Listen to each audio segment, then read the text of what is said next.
I never thought a single sentence could end an 11-year marriage.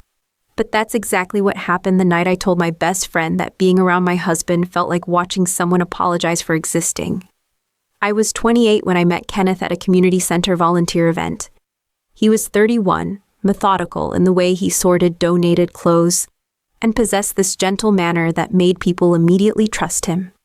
While other volunteers chatted and laughed, Kenneth worked quietly, occasionally offering a shy smile when someone thanked him for his help. At that point in my life, gentle sounded like exactly what I needed. I'd just ended a tumultuous relationship with a guy who treated every conversation like a debate he had to win. Kenneth, by contrast, listened more than he spoke and never seemed to need to prove anything to anyone. He worked as a lab technician at the county hospital, running tests and maintaining equipment. Not glamorous, but steady work that paid well enough. When he talked about his job, which wasn't often, he spoke about it with quiet pride. He took care of things, made sure they worked properly, helped doctors save lives in his own small way. We fell into an easy rhythm of weekend coffee dates and evening walks through the neighborhood. Kenneth had this way of noticing details I missed, the way morning light hit the windows of old houses, how certain trees were already changing color before anyone else seemed to notice. He'd point these things out softly, never making me feel foolish for not seeing them first. Within 2 years, we were married in a simple ceremony at the courthouse, followed by dinner with our immediate families at a quiet restaurant downtown. It felt right, uncomplicated. Kenneth was the kind of man who would remember to bring you soup when you were sick and never once complain about it. Those first years felt like discovering a rhythm I didn't know I'd been searching for. Kenneth would wake up early to make coffee exactly the way I liked it, leaving a cup on the nightstand before heading to work. He'd call during his lunch break, not because anything was wrong, but because he wanted to hear about my day working as a medical receptionist at a family practice clinic. We developed our own small traditions. Saturday mornings meant farmers market visits, where Kenneth would carefully select vegetables while I people-watched. Sunday evenings were for cooking together, him chopping ingredients with scientific precision while I handled the more creative aspects. He never criticized my experimental cooking phases, even when I added too much garlic to everything for 3 months straight. Money wasn't abundant, but we managed comfortably. Kenneth was naturally frugal, the type who researched purchases thoroughly and maintained everything meticulously so it would last. When I wanted to redecorate the living room, he spent weeks finding the best deals, making sure we got quality pieces within our budget. It wasn't spontaneous, but it worked. Looking back, I think those early years were probably the happiest either of us had ever been. We fit together in a way that felt effortless, like two puzzle pieces that had finally found their match. The change didn't happen overnight. It started around year 5, when I began noticing things about Kenneth that hadn't bothered me before. The way he hesitated before speaking in group settings, as if rehearsing his words. How he'd apologize when asking restaurant servers questions about menu items. His tendency to step aside when someone approached, even when he had every right to his space. At dinner parties with other couples, I'd watch husbands tell animated stories or crack jokes that had everyone laughing. Kenneth would smile politely and nod along, but rarely contributed unless directly asked. When he did speak, his voice was so quiet that people sometimes asked him to repeat himself, which only made him retreat further. I started feeling protective of him in ways that eventually became exhausting. I'd jump in to rescue conversations when he seemed uncomfortable, or answer questions directed at him when he took too long to respond. At first, it felt like being a good wife. Later, it felt like babysitting. The worst part was how grateful he seemed for my interventions. He'd squeeze my hand under the table or give me a relieved smile when I steered conversations away from topics that made him visibly nervous. Instead of making me feel needed, it started making me feel burdened. By year 7, I'd begun mentally cataloging Kenneth's weaknesses like evidence in a case I was building against him. The way he'd spend 20 minutes deciding which checkout line to join at the grocery store. How he'd apologize to other drivers at four-way stops, even when he clearly had the right of way. his habit of double-checking restaurant orders 3 times before the server walked away, as if convinced they'd gotten it wrong. I started declining invitations to social events, telling myself it was because I was tired or busy. The truth was, I dreaded watching Kenneth navigate interactions that seemed effortless for everyone else. When friends asked why we never came out anymore, I'd make vague excuses about work schedules or saving money. Kenneth never complained about our increasingly isolated social life. If anything, he seemed relieved. He was happiest at home, working in the small garden he'd started in our backyard or reading technical journals that put me to sleep within minutes. His contentment with such a quiet life began to feel like settling, and I resented him for making me feel like I was settling too. I'd catch myself staring at other couples during the rare occasions we did go out together. The wife would be laughing at something her husband said, or they'd be engaged in some playful back and forth that showed they genuinely enjoyed each other's company. I couldn't remember the last time Kenneth had made me laugh, really laugh. His sense of humor was gentle and observational, but it rarely surprised me anymore.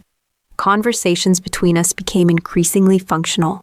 We'd discuss grocery lists, work schedules, and household maintenance with the efficiency of roommates rather than spouses. When Kenneth tried to share something from his day, I'd find myself half listening while mentally organizing my own to-do list. The breaking point came during a work holiday party that Kenneth had reluctantly agreed to attend. My colleague Marie had been asking about my mysterious husband for months, and I'd finally run out of excuses for why he never came to office events. Kenneth spent 2 weeks preparing for the party like it was a job interview. He researched everyone who might be there, studied my office dynamics, and even practiced small talk scenarios out loud while getting dressed. Watching him rehearse made my skin crawl, though I couldn't explain why. At the party, everything I'd feared would happen did. Kenneth positioned himself near the wall, nursing a single beer and responding to questions with careful, measured answers that killed any conversational momentum. When Marie's husband launched into a story about their recent vacation, Kenneth listened intently, but had nothing to contribute beyond polite nods, and that sounds wonderful. I found myself overcompensating, talking louder and laughing harder to fill the silences Kenneth left behind. When someone asked him about his work, he gave a technically accurate but thoroughly boring explanation of lab procedures that made everyone's eyes glaze over. I jumped in with a joke about his mad scientist experiments, which earned a few chuckles, but Kenneth looked mortified. The drive home was silent. Kenneth stared out the passenger window while I replayed every awkward moment in my head. When we finally got home, he thanked me for helping him through the evening, and something inside me snapped. "I shouldn't have to help you through normal conversations, Kenneth," I said, the words coming out harsher than I'd intended. "These are just regular people being friendly." He went very still, then nodded slowly. "You're right," he said quietly. "I'm sorry I'm not better at this." His immediate acceptance of blame, his refusal to defend himself, made me even angrier. I wanted him to fight back, to show some spark of defiance or hurt pride. Instead, he just apologized and went to bed, leaving me alone with my frustration. 3 weeks later, I was having lunch with my friend Dana when she asked how things were going at home. Dana was recently divorced and full of stories about her new dating adventures. Listening to her describe her latest romantic drama made my own life feel impossibly bland by comparison. "Kenneth's fine," I said, picking at my salad. "Same as always." "That doesn't sound very exciting," Dana laughed. "When's the last time you two did something spontaneous?" I couldn't remember. Kenneth approached everything, including our relationship, with the same methodical care he brought to his lab work. Spontaneity wasn't in his vocabulary. Sometimes I think about what it would be like to be with someone more, I don't know, confident, I said, surprising myself with the admission. Someone who doesn't need me to manage every social situation. Dana raised an eyebrow. "Sounds like you married the wrong type of guy." That comment stuck with me for days. Had I married the wrong type of guy? Kenneth was kind, reliable, and devoted. But was that enough? Was I wrong to want more excitement, more confidence, more presence from my partner. A week later, Dana called while I was cooking dinner. Kenneth was working late, running routine maintenance on some new equipment. I answered the phone while stirring pasta sauce, grateful for the distraction. "How was your day?" Dana asked. "Boring," I said automatically. "Kenneth's working late again, so I'm eating alone. Nothing new there." "At least you don't have to worry about him being out with other women," Dinah said with a laugh. "True, but sometimes I think that would almost be exciting," I said, meaning it as a joke. At least then he'd be doing something that required actual confidence. "That bad, huh?" Dinah asked, her tone shifting to something more serious. And that's when I said it. The words that would destroy my marriage. "Honestly, Dana, sometimes it's embarrassing to be around him in public. He's just so apologetic about everything. Like he's sorry for taking up space. I love him, but God, I can't take another dinner party where I have to carry every conversation because he's too nervous to speak up." I was stirring the sauce as I said it, focused on not letting it burn, barely registering my own words. It felt good to finally voice what I'd been thinking for months. Liberating even. That's when I heard the front door close. My blood turned to ice. I turned around slowly and saw Kenneth standing in the kitchen doorway, his work bag still in his hand, staring at me with an expression I'd never seen before. "I have to go," I told Dana quickly and hung up the phone. The silence stretched between us like a chasm. Kenneth set his bag down carefully, the way he did everything, and looked at me with eyes that seemed to see right through me. "How long have you felt that way?" he asked, his voice so quiet I almost didn't hear him. I wanted to lie, to tell him he'd misunderstood, that it wasn't what it sounded like. But something in his expression stopped me. For the first time in years, Kenneth looked truly present, fully engaged, and I realized he deserved honesty. "I don't know," I said, my voice barely above a whisper. "A while." He nodded slowly, like he was processing a diagnosis. "I see. Kenneth, No," he said, holding up a hand. "I appreciate you being honest. I really do." He walked past me to the stove and turned off the burner under the sauce I'd forgotten about. The pasta water was boiling over, and he turned that off too. Then he stood there for a moment, staring at the mess I'd made, before turning back to me. "I never wanted to embarrass you," he said. "I thought I was being respectful, considerate. I didn't realize it was so difficult for you." The hurt in his voice was devastating, but what made it worse was the lack of anger. Kenneth wasn't yelling or accusing me of cruelty. He was just absorbing the information like he absorbed everything else, quietly, thoughtfully, without fighting back. "It's not that you embarrass me exactly," I started, but he cut me off. "Yes, it is," he said calmly, "and that's okay. I need to know these things." Over the following days, Kenneth became a different person, not dramatically different, but noticeably so. He started speaking up more in conversations. Even when his voice shook slightly, he stopped apologizing for normal human behavior, like taking up space in grocery store aisles or asking servers about ingredients. He began making eye contact with people instead of looking slightly past them. At first, I thought these changes meant we could fix things. Kenneth was trying to become the more confident man I'd said I wanted.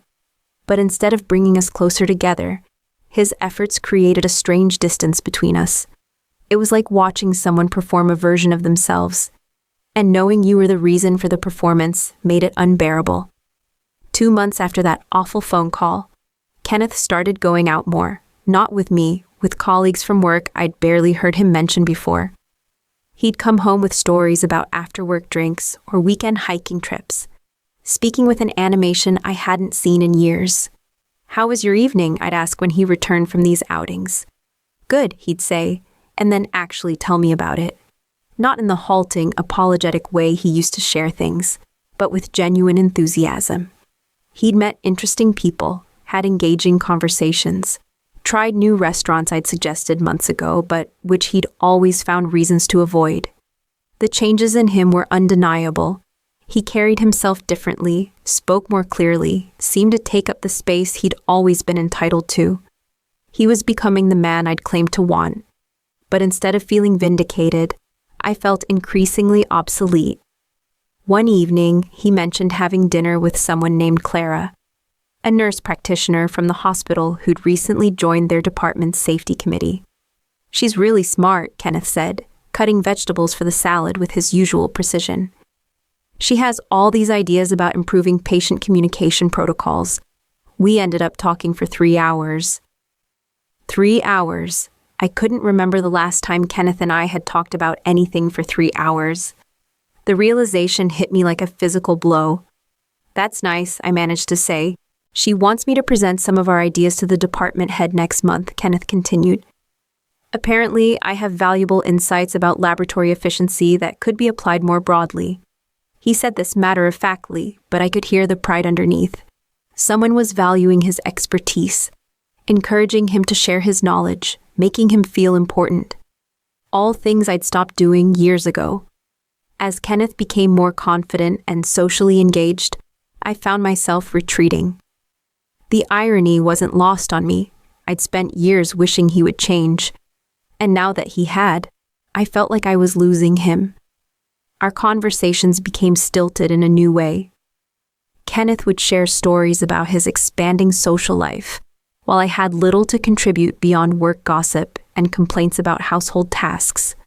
I'd started declining invitations from friends, partly because I didn't want to field questions about Kenneth's transformation, and partly because going out alone felt like admitting something was wrong. Dana called frequently, wanting updates on what she called my marriage situation. She'd become invested in the drama she'd helped create, though I'd never told her about Kenneth overhearing our conversation. "So has he gotten any better in social situations?" she'd ask. "He's different," I'd say, which was true, but not in the way she expected. Different how? I didn't know how to explain that Kenneth had become more confident, more social, more interesting, and that somehow this made me feel worse about our relationship, not better. How could I tell her that getting what I'd wanted had shown me I didn't actually know what I wanted? One Saturday morning, Kenneth mentioned he'd been invited to a colleague's barbecue. "That sounds fun," I said, expecting him to ask if I wanted to come along. "I think it will be," he replied, continuing to read his newspaper. After a moment of silence, I realized he wasn't planning to invite me. The exclusion stung, even though I probably would have found excuses not to go anyway. "Am I invited?" I asked, trying to keep my voice light. Kenneth looked up from his paper, seeming genuinely surprised by the question. "Would you like to be?" The fact that he had to ask told me everything I needed to know. A year ago, Kenneth would have automatically assumed we'd attend social events together. Now he was building a social life that didn't necessarily include me. "Never mind," I said quickly. "I have things to do anyway." Kenneth nodded and went back to his reading, but I caught him glancing at me with an expression I couldn't quite read. It might have been concern, or it might have been relief. That night, lying in bed while Kenneth slept peacefully beside me, I finally understood what had happened. I'd married Kenneth because his gentleness made me feel safe and needed. His social anxiety had, in some twisted way, made me feel superior and important. When he struggled in conversations, I got to be the competent one, the social one, the one who smoothed things over. But Kenneth hadn't actually needed me to rescue him from social situations. He just needed practice and encouragement to find his own voice. The confidence I'd wished he possessed had been there all along. I'd just never given him space to develop it. Now that he was developing it on his own, with other people's encouragement, I was discovering that his dependence on me had been more central to my identity than I'd realized. Without that dynamic, who was I in this relationship? What did I bring to his life that others couldn't provide better? The answer was becoming increasingly clear: not much. Clara, the nurse practitioner, appreciated Kenneth's expertise and encouraged his professional growth. His hiking buddies enjoyed his thoughtful observations about nature and his reliable companionship. His work colleagues valued his methodical approach and dry sense of humor. Meanwhile, I'd spent years cataloging his weaknesses and wishing he was different. Even after he changed, I couldn't seem to appreciate the man he was becoming. Instead, I felt threatened by his growth and resentful of his newfound independence. The end came on a Tuesday in October, almost exactly a year after Kenneth had overheard my phone call with Dana. He'd been staying late at work more frequently, attending more social events, and generally living a life that seemed full and satisfying without much input from me. That evening, he came home at his usual time but with an unusual purposefulness in his movements. He set his bag down, took off his jacket, and sat across from me at the kitchen table where I was paying bills.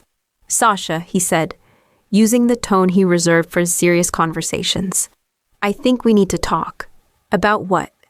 "About us," he said simply. "About whether we still want the same things." I set down my pen and looked at him. Really looked at him.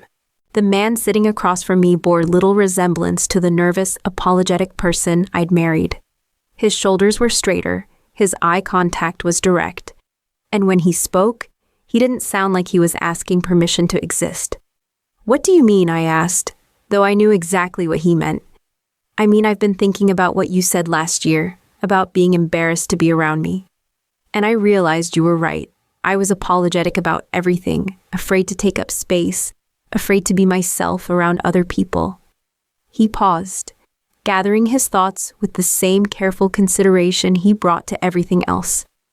"But I've also realized that the reason I was like that, at least partly, was because I was afraid of disappointing you.